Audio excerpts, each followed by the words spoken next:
अयान अपनी माँ से कहता है, मैं किसी भी गलत मकसद से उधर नहीं जाना चाह रहा हूँ। मैं सिर्फ उसकी इमानत उसको देने जा रहा हूँ और चाहता हूँ कि वो अपने घर में खुश रहे। और वो शहरयार से कहता है कि देखो बस मैं इतना चाहता हूँ कि तुम उसको हमेशा हमेशा के लिए खुश रखो, और ये बात तो मुझे बड़े अच्छे तरीके से पता है कि तुम उसका वाकई में ख्याल रखोगे।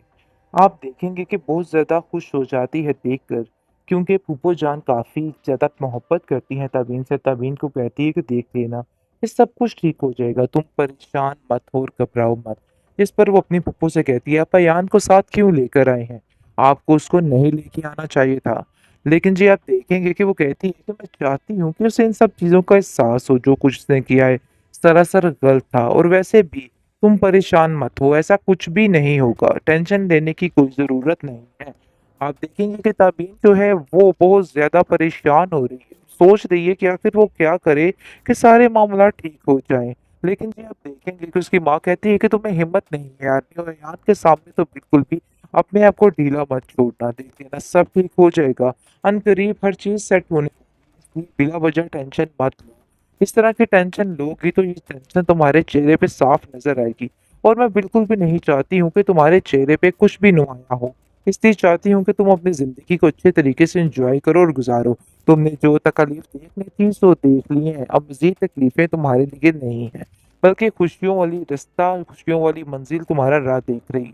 मैं तुम्हें बिल्कुल भी परेशान नहीं देखना चाहती हूँ, तुम बिल्कुल टेंशन मत लो। उसकी फूफू भी उसको हौसला देती है और कहती है कि परेशान होने की कोई ज़रूरत नहीं है। देखो यहाँ ऐसा कुछ भी नहीं होने वाला है, सारे गम के बादल छट चुके हैं और सबको अपनी-अपनी गलतियों का एहसास हो चुका है। इसलिए बिला वजह इन लोगों की टेंशन लेके अपने आप को परेशान मत करना। अपनी ज़िंदगी को अच्छे तरीके से शुरू करने की कोशिश करना। इसके अलावा तुम्हारा कोई भी मकसद नहीं होना चाहिए, बदलने वाला नहीं है। बहरहाल अब देखेंगे कि अयान जो है वो जिस नीयत से आया है, उम्मीद तो है कि उसकी ये नीयत पूरी नहीं होने वाली है। तबीन दूसरी तरफ काफ़ी ज़्यादा लड़खड़ा चुकी है, क्योंकि उसको समझ आ गई है कि नहीं, उसका मामला अब हद से ऊपर चला गया है और कोई उसका साथ नहीं सिर्फ़ और सिर्फ़ मेरी माँ है, इसके अलावा और कोई नहीं है। मैं और किसी पे यकीन नहीं कर सकती। बहरहाल जी काफ़ी ज़्यादा परेशान हो चुकी है वो खुद, क्योंकि उसको समझ आ गई है कि उसका और कहीं कोई ठिकाना नहीं है। और रीबा की माँ भी समझ चुकी है कि उसकी बच्ची काफ़ी तकलीफ़ में है, इसलिए वो कहती है कि तुम फ़िक्र मत करो, मैं तुम्हें बहुत जल्द घर ले आऊँगी। बहरहाल जो गुस्सा है उसके बाप का वो तो ख़त्म कोई नहीं कर सकता, लेवल पर उसके बाप का गुस्सा गया हुआ है। लेकिन वो अयान कहता है कि मैं अब ताबीन की खुशियों में किसी को रुकावट नहीं बनने दूंगा। कोई भी ताबीन की खुशियों में रुकावट बनने की कोशिश करेगा तो मुझसे बुरा कोई नहीं होगा। बहरहाल जी काफ़ी ज़्यादा टेंशन में आ चुकी है रीबा खुद, और वो कह रही है कि पता नहीं उसकी माँ भी इसको एक्सेप्ट करती है या नहीं करती, क्योंकि उसको समझ आ गई है कि उसके जो करतूत रह चुके हैं ना पास्ट में, उसको एक्सेप्ट करना काफ़ी मुश्किल है। इसलिए ये सब चीज़ें उसके लिए बहुत मुश्किल हैं, और वो सोच रही है कि आखिर कैसे इन सब चीज़ों को इग्नोर करके अपनी ज़िंदगी को आगे बढ़े। आगे तो वो बढ़ नहीं सकती, क्योंकि हर चीज़ मरिया मेट हो चुकी है, उसके पास सिवाय नदामत के और कुछ बाकी नहीं रहा।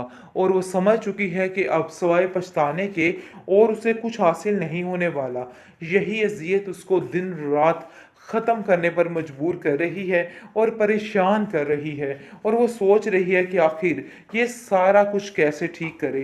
लेकिन अब सिर्फ़ और सिर्फ़ उसकी माँ ही ये सब कुछ ठीक कर सकती है, क्योंकि वो जानती है कि उसकी बेटी अब खून के आंसू रो रही है और उसके साथ कोई भी नहीं खड़ा है, बल्कि वो बिल्कुल तन्हा अकेली होके रह चुकी है। देखो यान, सबसे बड़ी बात ही ये है कि तुम्हें अपनी गलती का एहसास हो चुका है। तुमने जो कुछ किया है, आज तुम्हें पता चल चुका है कि तुम वाक़ई में गलत थे। जिस पर अयान कहता है कि मुझे ऐसा लगता है कि मैं सारी ज़िंदगी ताबीन का सामना नहीं कर पाऊँगा, क्योंकि जो कुछ मैंने किया है, मुझे पता है कि सारी ज़िंदगी इस बात की सज़ा मुझे मिलती रहेगी। जिसको सुनकर उसकी माँ कहती है कि ताबीन का दिल बहुत बड़ा है, वो तुम्हें ज़रूर माफ़ करेगी, मुझे पता है उसका। जिसको सुनकर वो कहता है, मैं जानता हूँ ये सारी बात, लेकिन फिर भी मुझ में इतना हौसला नहीं है कि मैं उसका जाकर सामना कर सकूँ। बहरहाल ताबीन का दिल वाक़ई में बहुत बड़ा है, क्योंकि जैसे ही उसकी माँ तड़प रही होती है अपनी बेटी के लिए, तो वो उसको देख के काफ़ी हैरान होती है और कहती है कि आपको परेशान होने की कोई ज़रूरत नहीं है, बल्कि आप अभी और इसी वक्त इस अरीबा को इस घर में ले आइए। आपको बिल्कुल भी परेशान नहीं होना है। मैं आपके साथ हूँ और मैं आपका साथ देने के लिए हर वक्त खड़ी हूँ। अयान के बारे में जो कुछ भी हुआ उसकी माँ कहती है इसको दिल से निकाल दो। मैं चाहती हूँ कि तुम्हारी ज़िंदगी अच्छे तरीके से गुजरे और वह अयान के साथ मुमकिन नहीं है। इसलिए ये बेहतर यही है कि अयान की हर चीज़ को दिल से उतार देना ही मुनासिब है। जिस पर वो कहती है कि मैंने अपने दिल के सारे दरवाजे अयान के लिए बंद कर दिए हैं और अब मैं अयान के बारे में कुछ भी नहीं सोच सकती।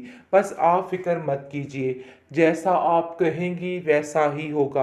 आपको इन सब बातों की वजह से परेशान होने की कोई ज़रूरत नहीं है। यकीन मानिए, आप जैसा कहेंगी वैसा ही अब होने वाला है। तो उसी तरह फरीबा की सारी अकड़ जो है ख़त्म हो चुकी है, क्योंकि हारून ने उसकी हर चीज़ छीन ली है और अब उसके पास कुछ भी नहीं रह गया सिवाय निदामत की।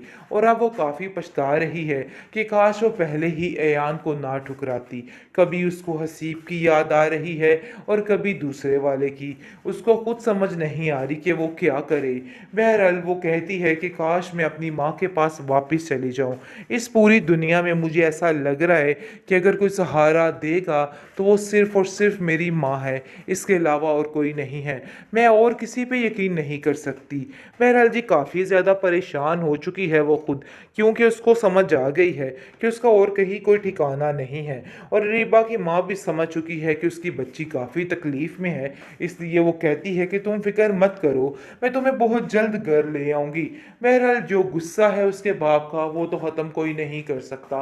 लेवल पर उसके बाप का गुस्सा गया हुआ है, लेकिन वो अयान कहता है कि मैं अब ताबीन की खुशियों में किसी को रुकावट नहीं बनने दूंगा। कोई भी ताबीन की खुशियों में रुकावट बनने की कोशिश करेगा तो मुझसे बुरा कोई नहीं होगा। बहरहाल जी काफ़ी ज़्यादा टेंशन में आ चुकी है अरीबा खुद, और वो कह रही है कि पता नहीं उसकी माँ भी इसको एक्सेप्ट करती है या नहीं करती, क्योंकि उसको समझ आ गई है कि उसके जो करतूत रह चुके हैं ना पास्ट में, उसको एक्सेप्ट करना काफ़ी मुश्किल है। इसलिए ये सब चीज़ें उसके लिए बहुत मुश्किल है और वो सोच रही है कि आखिर कैसे इन सब चीज़ों को इग्नोर करके अपनी ज़िंदगी को आगे बढ़े। आगे तो वो बढ़ नहीं सकती, क्योंकि हर चीज़ मरिया मेट हो चुकी है। उसके पास सिवाय निदामत के और कुछ बाकी नहीं रहा और वो समझ चुकी है कि अब सिवाय पछताने के और उसे कुछ हासिल नहीं होने वाला। यही अज़ियत उसको दिन रात ख़त्म करने पर मजबूर कर रही है और परेशान कर रही है, और वो सोच रही है कि आखिर ये सारा कुछ कैसे ठीक करे।